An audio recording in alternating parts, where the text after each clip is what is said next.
Você já percebeu que a Bíblia fala mais sobre dinheiro, trabalho e persistência do que sobre o céu? Isso choca muita gente. Mas e se eu lhe dissesse que a pobreza nem sempre é sinal de humildade e que a riqueza, quando conquistada com propósito, pode ser uma expressão de fé? Parece contraditório, não é? Mas é justamente aí que mora a verdade que poucos têm coragem de encarar. A fé sem ação é como um poço sem água. Parece profundo, mas não mata a sede de ninguém. Quantas pessoas você conhece que oram, pedem, sonham e continuam sentadas, esperando que o milagre venha pronto, como se Deus fosse um banqueiro celestial distribuindo riquezas ao acaso? A verdade é que a Bíblia nunca prometeu prosperidade para quem fica parado. Ela disse: tudo o que fizerdes, fazei de todo o coração. Fazer, agir, mover-se, é aí que a maioria falha. Eu me recordo de um ferreiro na pequena cidade onde cresci. Era um homem simples, mãos calejadas, roupas gastas, mas olhos cheios de esperança. Todas as manhãs, antes do trabalho, ele se ajoelhava e pedia a Deus prosperidade. Mas quando se levantava, não ficava esperando sentado. Cada ferradura que ele moldava era feita como se fosse para o próprio rei. Com o tempo, seus produtos começaram a chamar a atenção. Primeiro vieram os fazendeiros, depois comerciantes de outras cidades. Alguns anos mais tarde, aquele ferreiro era dono de uma oficina tão próspera que empregava outros homens. Tudo começou com oração, mas oração acompanhada de ação persistente. E você? Quantas vezes já pediu prosperidade, mas voltou para a rotina de sempre, sem mudar nada, sem dar um passo sequer na direção daquilo que deseja? É como esperar uma colheita sem plantar sementes. A fé sem obras é um convite à frustração. Em meus anos de estudo, percebi um padrão.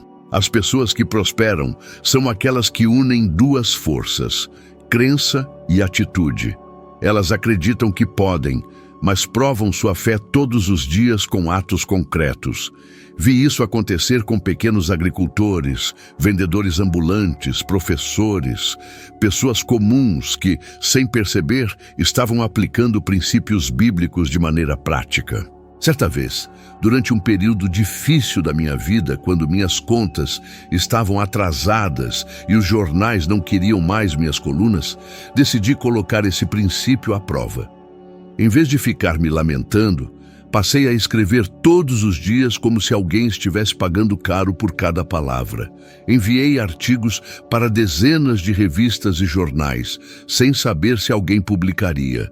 Semanas depois, recebi uma proposta para escrever uma série de textos motivacionais que me tirou do aperto financeiro. Se eu tivesse ficado parado, esperando a sorte mudar, nada teria acontecido. Por isso eu digo: escolha uma área da sua vida onde você anda esperando demais e agindo de menos. Durante os próximos 7 dias, escreva todas as manhãs 3 atitudes simples que podem aproximá-lo de uma vida mais próspera. Não precisa ser nada grandioso. Pode ser estudar algo novo, visitar alguém que pode abrir uma porta ou oferecer seu trabalho com mais excelência. Mas faça. Porque é no movimento que a fé deixa de ser palavra e se transforma em poder real. Andrew Carnegie me disse uma frase que carrego comigo até hoje: a maioria desiste quando está a um passo da vitória. E ao longo da minha vida, vi isso acontecer tantas vezes que perdi a conta. Pessoas com sonhos grandiosos, com talento, com capacidade, mas que abandonaram tudo justamente quando estavam prestes a colher os frutos. É como um agricultor que ara a terra, planta a semente, rega durante meses e quando a colheita está quase pronta, vira as costas e vai embora. Será que você também já fez isso alguma vez? Será que não desistiu cedo demais? Thomas Edison, por exemplo, falhou mais de 1000 vezes antes de inventar a lâmpada elétrica. 1000 vezes! E cada fracasso era motivo de riso para muitos ao seu redor. Chamavam-no de teimoso, de sonhador sem juízo. Mas, no fundo, ele sabia que cada tentativa o aproximava mais da solução. Se tivesse desistido na tentativa 999, o mundo talvez ainda estivesse no escuro. É assim que a persistência funciona. Ela não garante a vitória, mas a desistência garante o fracasso. Eu me lembro bem de uma fase da minha vida em que parecia que tudo estava contra mim.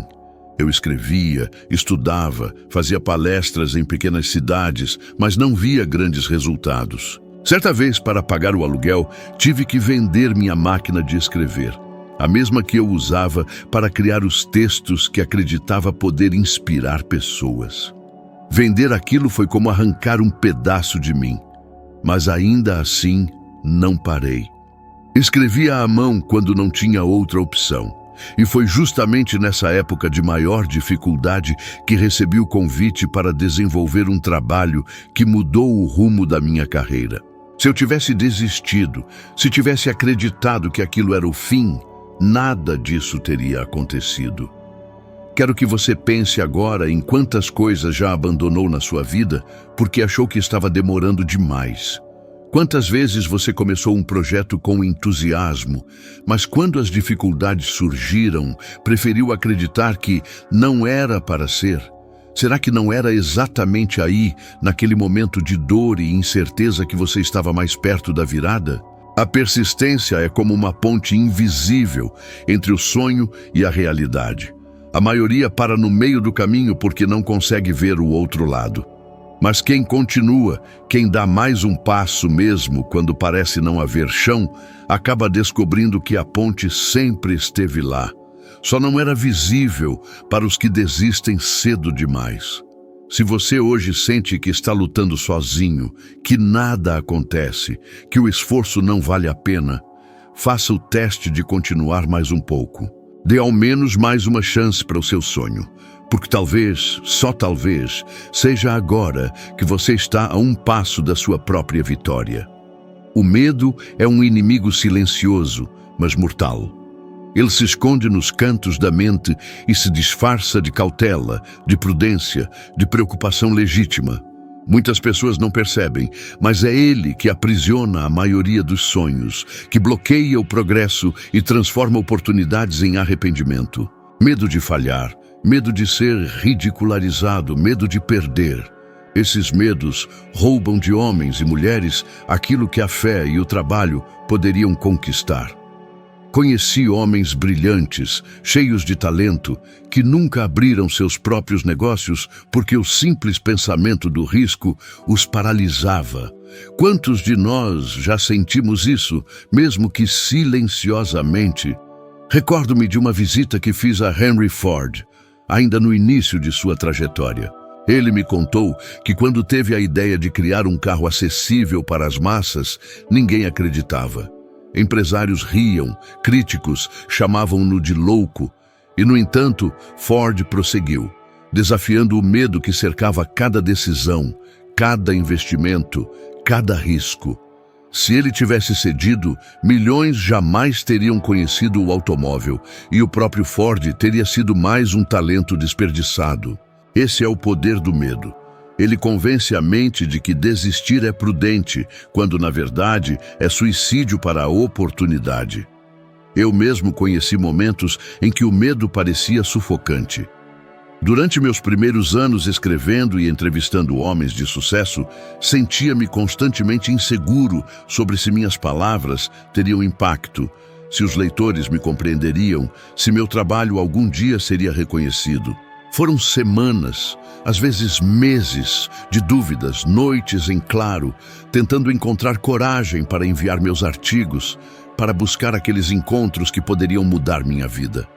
Cada pequeno passo parecia uma batalha contra um gigante invisível chamado medo. Mas aprendi que não se trata de eliminar o medo, isso é impossível, e sim de agir apesar dele. Quando permitimos que o medo governe, perdemos não apenas oportunidades, mas também o controle sobre nossa própria vida. Pense em quantas chances já deixou escapar por pensar, não posso, não sou capaz, é arriscado demais. A grande verdade é que a maioria das pessoas que falham financeiramente não é por falta de inteligência ou talento, mas por ceder ao medo antes mesmo de tentar. O segredo, então, não é sentir-se seguro, mas treinar a coragem. Cada vez que você enfrenta um medo, por menor que seja, você fortalece sua mente. Comece com pequenas ações. Falar com alguém que pode abrir uma porta, propor uma ideia no trabalho, investir uma pequena quantia em algo que acredita. O medo diminui à medida que a ação aumenta, e é justamente isso que separa os que permanecem na mediocridade daqueles que alcançam grandes realizações. Se você quiser realmente avançar, hoje ainda escreva uma lista de 3 medos que estão impedindo o seu progresso. E pela próxima semana, desafie-se a enfrentar um deles, mesmo que de maneira mínima. Observe o efeito. Verá que a liberdade que vem da ação é infinitamente mais poderosa do que a segurança ilusória que o medo oferece. Riqueza sem propósito é um caminho perigoso, muitas vezes mais destrutivo do que a própria pobreza. Conheci homens que, de repente, acumularam grandes fortunas e vi suas vidas desmoronarem diante dos olhos de todos. Eles tinham tudo, mas não tinham disciplina nem princípios claros. Howard Hughes é um exemplo marcante. Um homem dotado de inteligência e talento extraordinários que construiu impérios, mas se perdeu em sua própria obsessão pelo dinheiro e pelo controle. Cercado por riqueza, acabou isolado, desconfiado, solitário. A fortuna que poderia ter sido um instrumento de liberdade transformou-se em prisão. O que diferencia aqueles que prosperam daqueles que se perdem é o entendimento de que riqueza não é fim, é meio. É ferramenta para criar valor, servir, realizar sonhos e deixar um legado. A Bíblia deixa isso muito claro. De que adianta ao homem ganhar o mundo inteiro e perder a sua alma? Essa não é apenas uma advertência espiritual. É uma lei prática que observei em centenas de vidas. Dinheiro sem propósito destrói o caráter, destrói relações, destrói a paz interior. Lembro-me de um jovem empresário que conheci em Pittsburgh. Ele herdou uma pequena fortuna de seu pai e, ao invés de estudar, trabalhar e aprender a gerenciar, entregou-se à extravagância. Em poucos anos perdeu tudo: amigos, respeito, saúde. Ele dizia que o dinheiro comprava felicidade, mas a vida o mostrou o contrário. Por outro lado, conheci outro homem, também com recursos limitados, que aplicou sua riqueza para construir escolas e ajudar famílias necessitadas. Ele não era famoso, mas vivia uma alegria e uma satisfação que o dinheiro sozinho nunca poderia comprar. Quantas vezes você já viu pessoas próximas ganharem dinheiro e, em vez de crescerem, se perderem em problemas, vícios ou conflitos familiares? Isso acontece porque muitos buscam o dinheiro sem definir para quê, sem refletir sobre o impacto de suas ações. Ter riqueza exige mais do que coragem ou inteligência. Exige consciência e propósito. Se você deseja construir uma vida próspera de verdade, pergunte-se agora: por que quero riqueza? Para gastar e acumular? Para impressionar os outros? Ou para criar algo significativo que beneficie não apenas a mim, mas também as pessoas ao meu redor? A resposta a essa pergunta será o alicerce de todas as suas decisões futuras. O desafio é claro. Durante os próximos 30 dias, observe como você lida com dinheiro. Registre cada decisão financeira e pergunte a si mesmo: estou agindo com propósito ou apenas seguindo impulsos? Ao fim desse período, você terá uma visão clara de como a riqueza pode se tornar um aliado ou um inimigo em sua vida. A lei da colheita é algo que aprendi não apenas em livros ou conversas com homens ricos, mas vivendo na prática.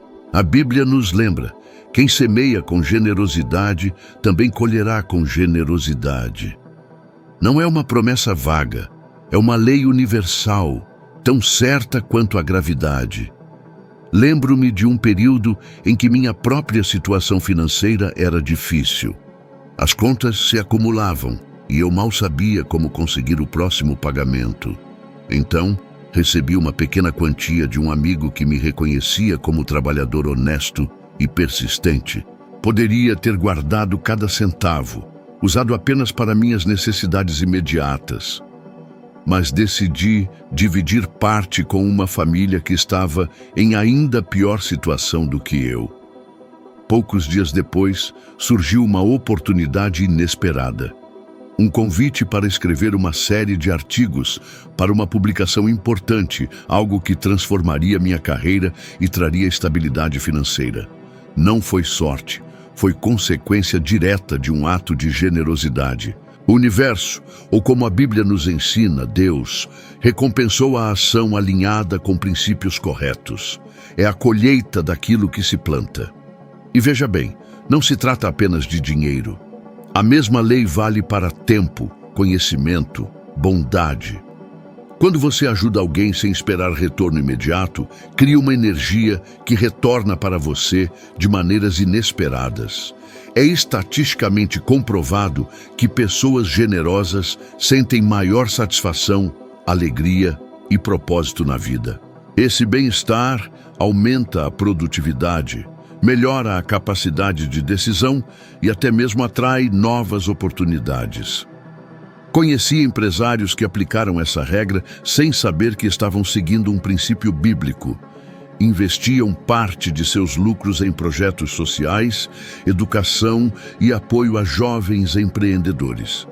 Em contrapartida, observaram não apenas prosperidade material, mas também respeito, influência e portas que se abriam sem esforço. Por outro lado, aqueles que acumulavam apenas para si, sem propósito ou generosidade, muitas vezes viam seus impérios desmoronarem, vítimas da inveja, da falta de aliados e da própria insatisfação interna. O desafio que proponho é simples, mas poderoso. Nos próximos 7 dias, escolha um gesto concreto de generosidade. Pode ser financeiro, mas também pode ser compartilhar conhecimento, oferecer ajuda a alguém que precisa ou dedicar tempo para alguém sem esperar nada em troca. Observe atentamente como sua vida reage. Eu garanto que, ao praticar a lei da colheita, você verá retornos que vão muito além do material. A riqueza verdadeira, afinal, sempre nasce do ato de dar. Carnegie me revelou algo que mudou a maneira como eu via a riqueza e a realização. Ele não apenas acumulava dinheiro, mas cultivava um propósito definido. Cada grande empreendimento seu tinha um objetivo claro, escrito e revisado constantemente. E o mais impressionante, ele exigia isso de todos ao seu redor, ensinando que sem propósito definido, mesmo talento extraordinário se perde no caminho. Observando isso, percebi que o que separa os homens comuns dos extraordinários não é sorte, nem inteligência, nem mesmo coragem isolada. É a clareza de propósito e a persistência em persegui-lo. Muitas pessoas vivem dispersas, dividindo sua atenção entre 1000 coisas, sem foco. Começam projetos com entusiasmo e logo se perdem em detalhes, opiniões alheias, dificuldades menores. É a dispersão que mata sonhos silenciosamente. Eu mesmo vivi isso nos primeiros anos de minha carreira. Tentava escrever para várias publicações, falar em diferentes cidades, estudar temas distintos ao mesmo tempo. O entusiasmo inicial desaparecia em frustração e procrastinação, até que aprendi a concentrar meus esforços em metas bem definidas e a trabalhar diariamente com disciplina, revisando meus objetivos todas as manhãs. A diferença foi impressionante. O poder de um propósito definido é mais profundo do que parece. Ele dá direção à sua energia, molda suas decisões e cria uma espécie de bússola interna que o guia, mesmo em momentos de dúvida. Pessoas como Henry Ford e Edison, por exemplo, tinham objetivos claros: transformar a indústria automobilística e criar a lâmpada elétrica funcional. Sabiam exatamente o que queriam, mesmo diante de críticas e fracassos. É essa clareza que permite resistir ao medo, à fadiga e às adversidades. Certa vez, ao escrever meu primeiro grande trabalho, percebi que precisava de um objetivo maior. Não apenas relatar histórias de sucesso, mas compreender e transmitir as leis que regem o êxito humano. Escrevi, reescrevi, ajustei, revisei planos e estratégias todos os dias. Essa disciplina e propósito definidos me abriram portas que eu jamais teria imaginado. Se tivesse agido sem direção clara, provavelmente teria perdido meses, talvez anos, em esforços dispersos. Se você deseja realmente transformar sua vida, o exercício é simples, porém poderoso. Escreva claramente o que deseja alcançar nos próximos 5 anos. Seja específico, detalhado, visualize cada passo. Leia isso diariamente, reveja e ajuste conforme necessário. O propósito definido, aliado à ação diária consistente, cria uma força que não pode ser contida. É o motor que transforma sonhos em realidade, ideias em resultados e desejos em conquistas concretas. Persistir com foco é, na prática, a última ponte entre onde você está e onde sempre quis chegar. É sem ação, persistência, coragem diante do medo, propósito e generosidade não são conceitos abstratos. São ferramentas práticas que transformam vidas. Cada princípio que compartilhamos hoje funciona como um alicerce. Se você aplicar, passo a passo, verá mudanças concretas em sua realidade. E agora, um novo degrau de sabedoria está à sua frente. No próximo vídeo que está surgindo na tela, vamos aprofundar ainda mais esses ensinamentos para que você suba outro nível em sua evolução pessoal e se torne pelo menos 1% melhor do que é hoje. Agradeço por dedicar seu tempo a este aprendizado. Estou esperando por você no próximo vídeo, pronto para continuar essa jornada de crescimento e transformação.